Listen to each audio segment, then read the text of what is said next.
You promised me a zoo, and I have practiced my gasp the whole way here. Practice no further. The gates are open, and the strange ones are waiting. You said worlds hot enough to melt rock into cloud, where the rain may fall as molten glass. I did, and tonight you meet them, monsters first. Then take me straight to the glass rain. Patience. Every good zoo begins at the oldest cage. Tonight's adventure, the worlds that broke the rules. The oldest cage, should I be hearing growling? Only an old friend, the first world we found around a star like our sun. The star with the 4-day heartbeat. The same, a giant world racing its star closer than we thought a planet could survive. I was so amazed we found it, I never asked why it was allowed. Precisely the right question. By every rule we knew, it was not.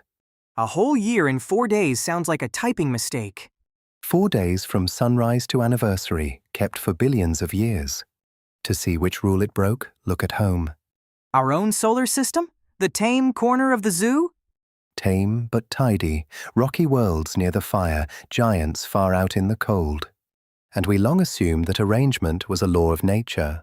Why would it be a law? Giants grow big fast, and only the cold far lanes hold enough ice and dust to feed one.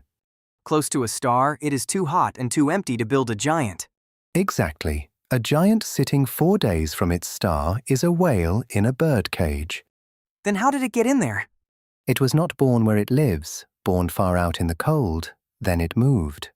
Planets can move house? Young planets swim in their birth dust, and it can drag them slowly inward. So it drifted in and parked beside the fire. That is our best story, and honestly, we are still working out exactly how. So it did not break physics. It broke our expectations. When a world does that, you do not scold the world, you grow the rulebook. What is it like living 4 days from your own star? Ferocious. This close, most worlds turn one face forever to the light. One face to the star, like the 7 we just visited. The same lock. A day that never rests, a night that never wakes. How could anyone know the weather on a world nobody can photograph? By watching its heat instead of its face, around one entire orbit. The glow rises and falls as the day side turns toward us and away. Read that rise and fall, and you have sketched the first weather map of a far world. A weather map of a world we cannot see, nearly 20 years ago? Nearly 20 years ago, and one surprise, the hottest place is not the noon point. The heat leans east of noon, winds must be ferrying it wilder than any storm we have named. Winds carrying noon into the night. Now the cage you queued for, the world we drew deep blue. You drew it rather than photographed it? No camera has seen its face, yet we found a way to ask its color.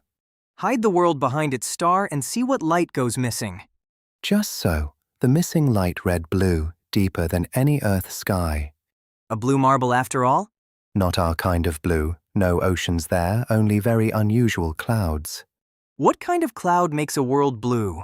Clouds of rock, not water, tiny glass family grains floating high, scattering blue light. Glass clouds. If those grains gather and grow heavy, they should fall, a rain of molten glass. Slung sideways by the winds, rain that never lands straight. So goes the famous picture. But now, the honest label on this cage. The label always comes. No one has seen that rain. It is reasoned from slivers of light, a drawing, not a photograph. A drawing in pencil, waiting to be checked. And checked it was. Newer measurements found the world dimmer than the first blue said. So even its color is still being argued over. Argued in the open, a hint, not an answer, and the rule follows us everywhere. Is there something stranger than glass rain? One cage over lives a world so hot that iron floats in its air as vapor. The stuff of anvils turned to gas? On its day side, yes, this one hugs its star closer still, its year lasting under 2 days. The years keep shrinking as we walk deeper in. Astronomers read iron's colors at its evening edge, but not at its morning edge. Present at dusk, missing at dawn. Where does it go overnight? The tidy story. It crosses into the night, cools and falls, a rain of iron before sunrise. Glass on one world, iron on the next. This zoo has terrible weather. Terrible and magnificent, but the label again. The tidy story was rechecked, and it wobbled. What wobbled it? A neighbor star's light had leaned on the reading, and newer models fit it with clouds, no rain. So the iron is real, but the rain is a maybe.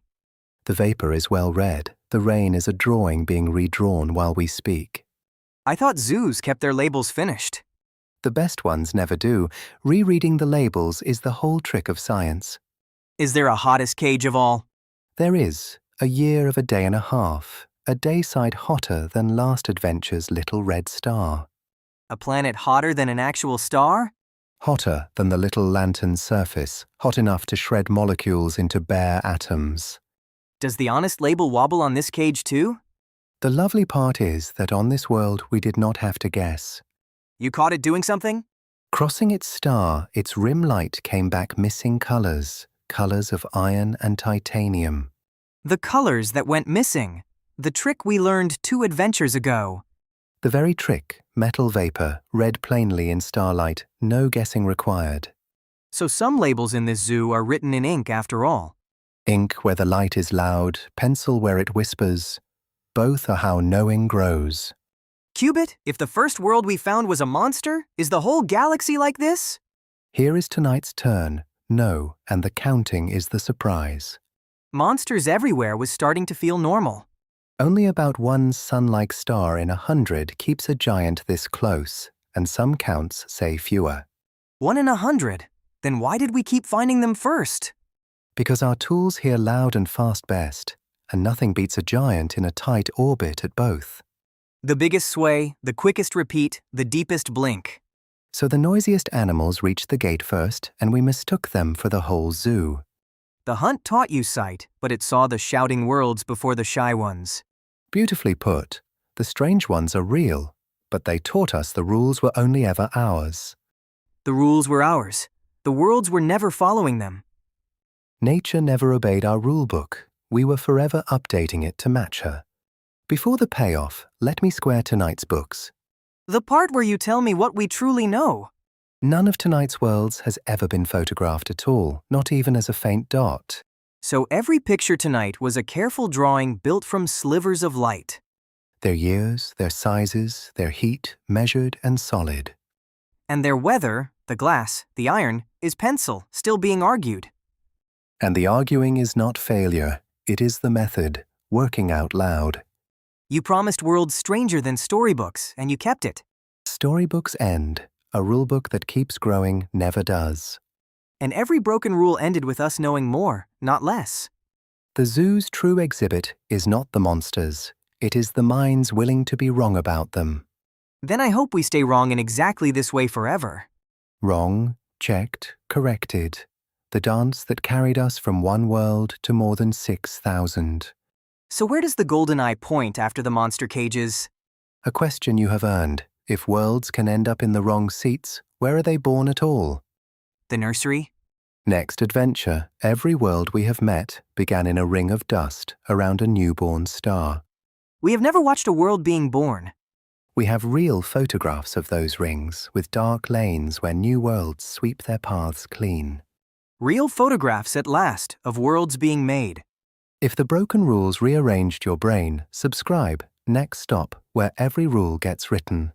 To the beginning of every world we have ever met. Setting course for the Nursery of Worlds. See you out there, explorers.